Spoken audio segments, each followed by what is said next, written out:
In the 1st century AD, Rome is the biggest city on Earth, with a population of more than 1 million people. Now, after 8 years of construction, the largest amphitheater in the ancient world has just opened. The Colosseum in Rome is one of the most iconic structures in the history of humanity.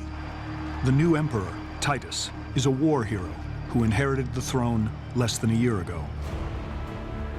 The empire he now commands began with Rome's founding as a powerful city-state in 753 BC. It conquers the Italian peninsula, then ancient Greece, the seafarers of Carthage, the pharaohs of Egypt, and by 80 AD, most of Western Europe. To mark the Colosseum's opening, Titus lines up a fight to the death between two of the empire's best-known gladiators, Rome's champion Varus and the barbarian Priscus.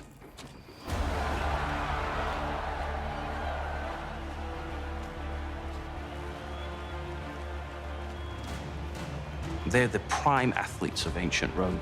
And that specific moment, you could say that they are the heavyweight champions of the Roman Empire. What we know about the fight comes to us from just one source, but it's a really important source. It's the Roman poet Martial, who was a spectator at the games. He actually saw this fight and saw how it played out. Martial's poem is the only surviving account of its kind. The fight he records captures some of the contradictions of Rome. Its combatants are celebrated, but they are also enslaved.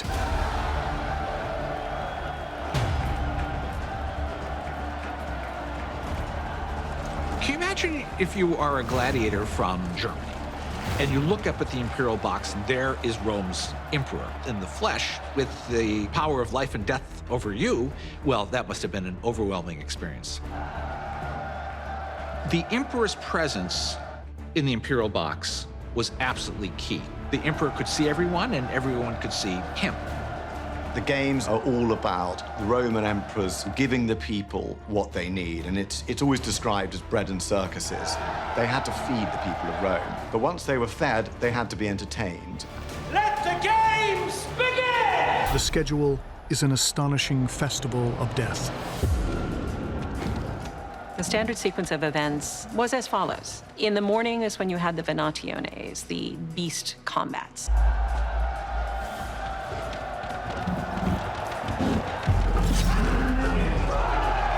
At noon, the meridiani. This is when the executions of criminals condemned to death took place in ways that were memorable.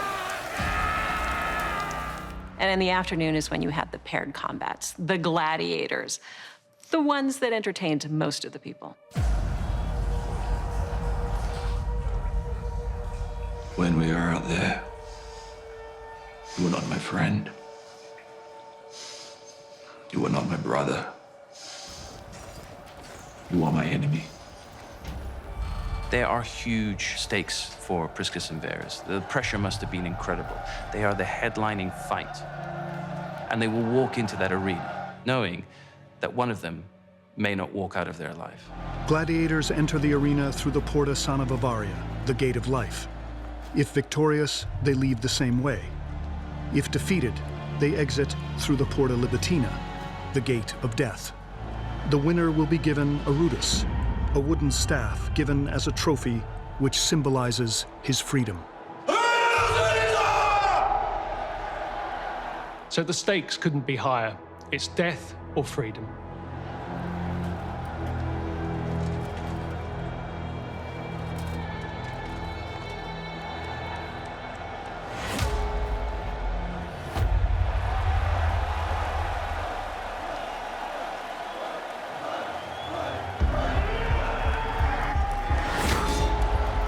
Imagine having a huge metal pot, essentially, on your head. You can't breathe. Your eyesight's limited. You're lifting a heavy shield. You've got 35 to 40 pounds of armor.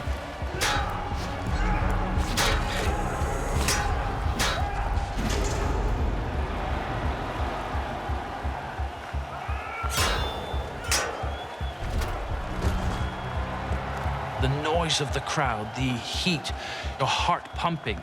And remember, you're fighting for your life on top of that. It's going to take nerves of steel. But if you fight bravely enough and the emperor graces you, it's the chance of being free, of becoming a citizen, of becoming someone normal.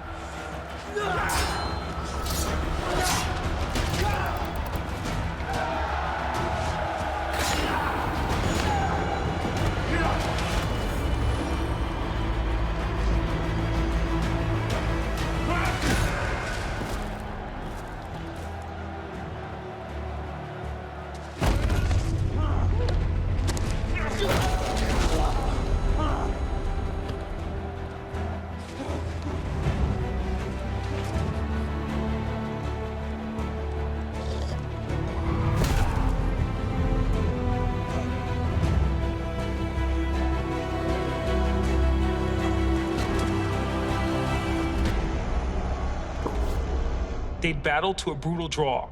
Now each was dead on his feet, but Caesar was bound by the letter of his own law. The rules were clear. There had to be a winner, and only a raised finger could stop the bout. If the gladiator is wounded, if he's down on the sands, he can lift his finger and ask for missio, ask for survival.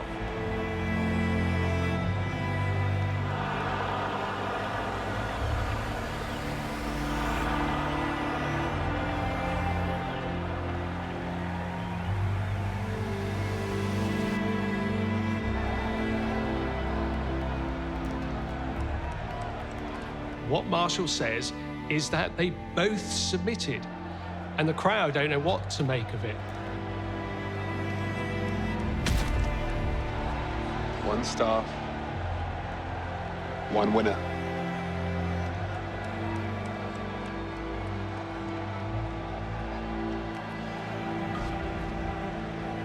The outcome of the games is ultimately decided by the emperor, but he's there to please the audience. It's very rare that the emperor's going to go against the people because he does not want to be unpopular.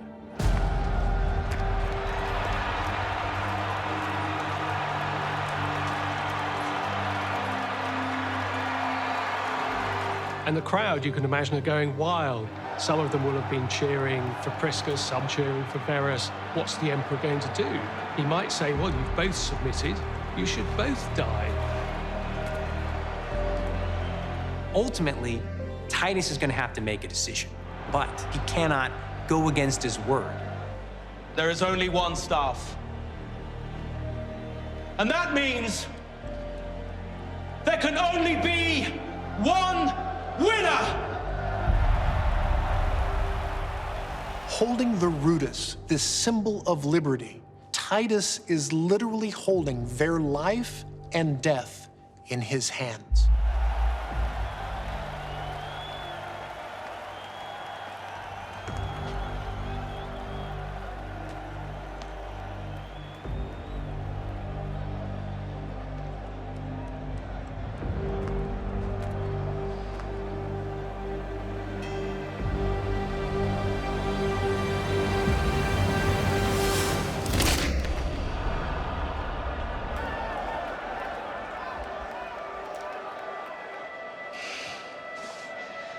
To you both.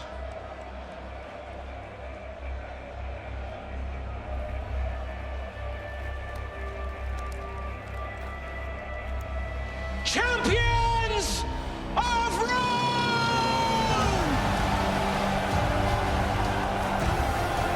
Titus ultimately doesn't designate one the winner and one the loser. Both were the victors. Victors, in this case, over death. Titus is stealing the limelight, but he's showing that he is ultimately in charge of life and death over everybody.